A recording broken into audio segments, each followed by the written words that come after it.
اسلام میں ریکی کا تصور۔ اسلام ایک مکمل ضابطہ حیات ہے۔ اس میں ہر ایک علم کی بنیاد پائی جاتی ہے۔ اسی طرح ریکی علم کی خصوصیات اسلامی تعلیم میں بھی پائی جاتی ہیں۔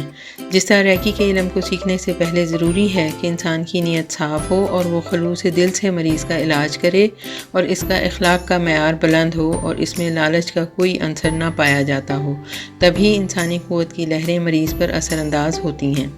اسلام میں بھی اخوت و بھائی چارے کا درس دیا گیا ہے اور بھلائی کی بار بار تاکید کی گئی ہے، یہاں تک کہ خدا کو خوش کرنے کے لیے حقوق اللہ سے پہلے حقوق العباد کا حکم ہے۔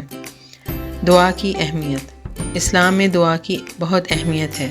جو کچھ مانگنا ہے خدا کے ذریعہ مانگے۔ اسی طرح ریکی کے علم میں جب مریض کا علاج کیا جاتا ہے تو سب سے پہلے ریکی دینے والا دعا کرتا ہے اور اللہ تعالیٰ سے مدد مانگتے ہوئے کہتا ہے کہ اے میرے اللہ، میرے علاج سے اسے صحت مند کر دے، اور ایک ایسا حالہ بناتا ہے جس میں وہ مریض کو تصور میں رکھ کر مکمل توجہ کے ساتھ دعا کر کے اس کا علاج کرتا ہے، جس سے ریکی دینے والے اور ریکی لینے والے کی اندرونی قوتیں جاگ اٹھتی ہیں۔ اسی طرح اسلام میں بھی دعا اس وقت اثر انداز ہوتی ہے جو مکمل توجہ اور یکسوئی کے ساتھ کی جائے۔ حضرت ابو سعید خدری بیان کرتے ہیں، حضرت جبرائیل حضرت صلی اللہ علیہ وسلم کے پاس آئے اور کہا، اے محمد صلی اللہ علیہ وسلم، کیا آپ صلی اللہ علیہ وسلم بیمار ہیں؟ آپ صلی اللہ علیہ وسلم نے جواب دیا، ہاں میں بیمار ہوں۔ اس پر حضرت جبرائیل علیہ السلام نے یہ دعا کی، اللہ تعالیٰ کا نام لے کر میں آپ پر دم کرتا ہوں، وہ آپ کو ہر ایسی بات سے محفوظ رکھے جو نقصان دہ ہے، ہر ایسی چیز سے بچائے جو دکھ دے سکتی ہے، وہ ہر برے شخص کی برائی سے اور حسد کرنے والی کی بد نظری سے آپ صلی اللہ علیہ وسلم کی حفاظت فرمائے، اللہ تعالیٰ آپ کو شفا دے، اللہ تعالیٰ کا نام لے کر میں آپ پر دم کرتا ہوں۔ صحیح مسلم کتاب السلام باب الطب و مرض والرتی۔ ریکی دینے والا اگر اس دعا کو ریکی دینے سے پڑھ لے تو شفا کا عمل یقیناً تیز ہو جائے گا۔ پانی کی اہمیت۔ ریکی دینے سے پہلے پانی پینے کی بڑی اہمیت ہے۔ ریکی دینے والا خود بھی پانی پیتا ہے اور مریض کو بھی دیتا ہے، اور پھر اس کے بعد اس کے مرض کے مطابق اسے ریکی دی جاتی ہے۔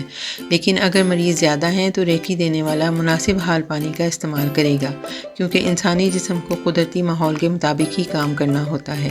نیز یہ کہ چیزوں، پودوں، جانوروں، ادویات پر ریکی دیتے وقت مکمل توجہ اور یکسوئی کے ساتھ اچھے خیالات کی قوتیں ان اشیاء پر منتقل کی جاتی ہیں۔ اسلام میں دن میں 5 مرتبہ وضو کرنے کا حکم ہے تاکہ پانی کے ذریعے اندرونی اور بیرونی صفائی کا تصور اجاگر ہو سکے۔ بالکل اسی طرح جب ہم کوئی دعا پڑھ کر اس چیز پر دم کرتے ہیں تو ایک قسم کی اپنی اندرونی قوتوں کو یکجا کرتے ہیں۔ ہم مکمل توجہ کے ساتھ خدا سے دعا کر کے چیز پر یا پانی پر دم کر کے مریض کو دیتے ہیں، کیونکہ پانی بھی توانائی کو بحال کرنے کا ایک ذریعہ ہے۔ حضرت جابر رضی اللہ تعالیٰ عنہ سے روایت ہے کہ میرے ایک ماموں تھے جو بچھو کا دم کرتے تھے۔ حضور صلی اللہ علیہ وآلہ وسلم نے جب دم کرنے سے منع فرمایا تو وہ رسول اللہ صلی اللہ علیہ وسلم کے پاس آئے اور عرض کیا، اے اللہ کے رسول، آپ نے دم کرنے سے منع فرمایا ہے اور میں بچھو کا دم کرتا ہوں اور لوگوں کو اس سے فائدہ ہوتا ہے۔ اس پر آپ صلی اللہ علیہ وسلم نے فرمایا، تم میں سے جو شخص اپنے بھائی کو کوئی فائدہ پہنچا سکے تو وہ ضرور پہنچائے۔ مسلم کتاب السلام باب استجاب الرقیہ۔ حضرت ابو سعید خدری بیان کرتے ہیں کہ حضرت صلی اللہ علیہ وسلم کے کچھ صحابہ سفر میں تھے۔ وہ عرب کے ایک قبیلے کے پاس سے گزرے اور ان کا مہمان بننا چاہا، لیکن انہوں نے مہمانی نہ کی۔ اس رات قبیلے کے سردار کو سانپ نے ڈس لیا۔ وہ ان صحابہ کے پاس آئے اور پوچھا، تم میں سے کوئی دم کرتا ہے؟ صحابہ میں سے ایک شخص نے کہا، ہاں میں کرتا ہوں۔ چنانچہ وہ بیمار کے پاس آئے اور سورہ فاتحہ پڑھ کر دم کیا۔ اس پر وہ سردار اچھا ہو گیا اور خوش ہو کر بکریوں کا ایک چھوٹا سا ریوڑ ان کو بطور انعام دیا، لیکن انہوں نے یہ ریوڑ قبول نہ کیا اور کہا، جب تک حضور صلی اللہ علیہ وسلم سے نہ پوچھ لوں یہ ریوڑ نہ لوں گا۔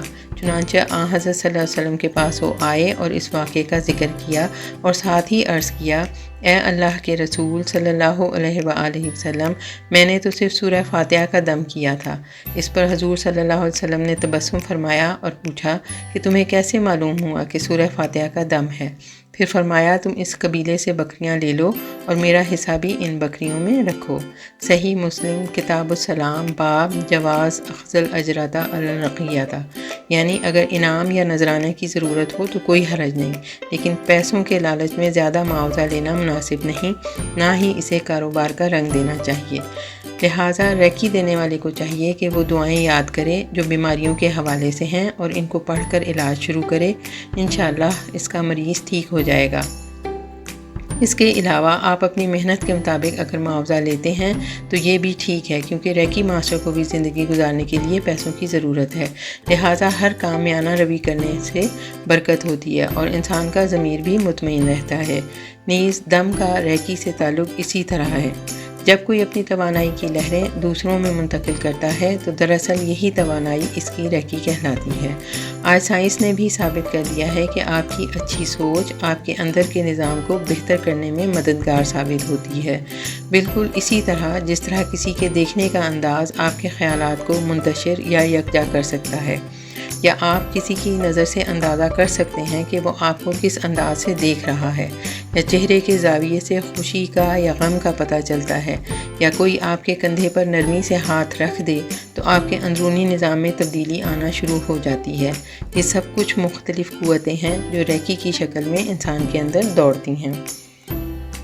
حضرت عائشہ رضی اللہ تعالیٰ عنہا سے روایت ہے کہ رسول اللہ صلی اللہ علیہ وسلم جب اپنے کسی رشتہ دار کی عیادت کے لیے آتے تو اپنا دایاں ہاتھ اس کے سر پر پھیرتے اور یہ دعا کرتے، اے میرے اللہ جو لوگوں کا رب ہے، اس بیماری کو دور کر دے اور اسے شفا دے کہ تو ہی شفا دینے والا ہے، تیری شفا کے سوا کوئی اور شفا نہیں، تو اسے ایسی شفا دے جو بیماری کا کچھ بھی اثر نہ چھوڑے۔ صحیح مسلم کتاب السلام باب استحباب رقیۃ المریض۔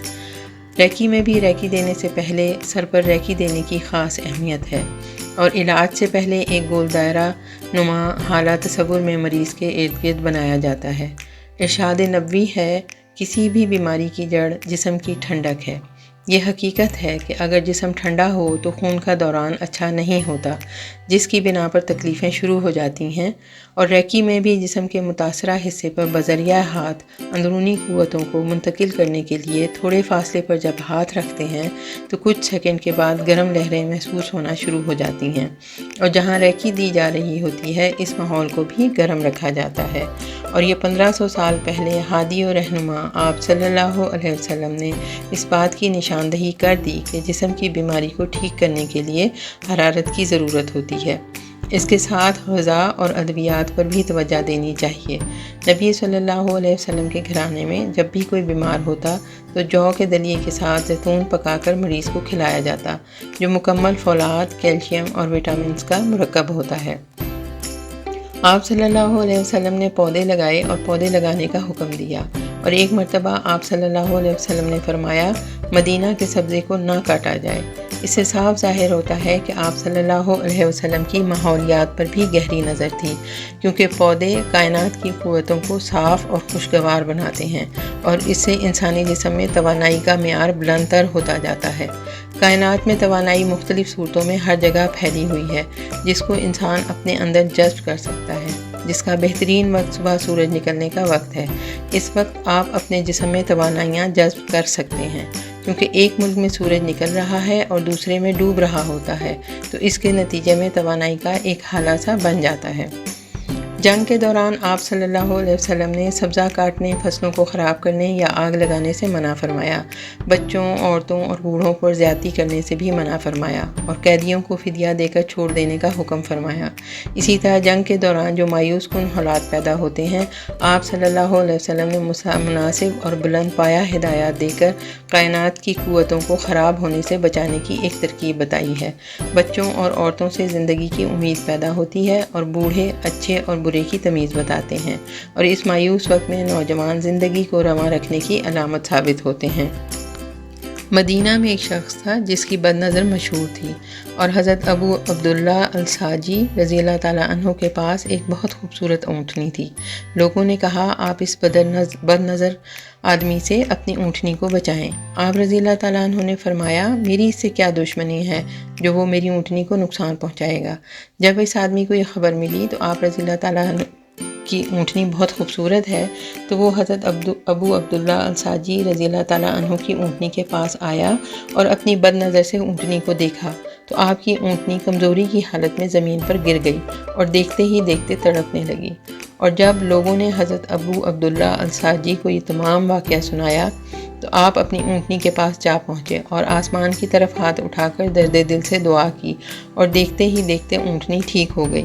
یہ ایک کافر کی بد نظر آدمی کی طاقت تھی جس نے اپنی آنکھوں کے طاقت کو استعمال کرتے ہوئے غیر مناسب فعل کیا، لیکن حضرت ابو عبداللہ الساجی نے جس توکل اللہ اور یقین سے مکمل تقویٰ کے ساتھ خدا سے رجوع کیا اور اپنی اندرونی قوتوں کو استعمال کرتے ہوئے خراب طاقتوں کو واپس اس بد نظر کی طرف لوٹا دیا، یہ بھی دراصل ریکی کی ایک قسم ہے۔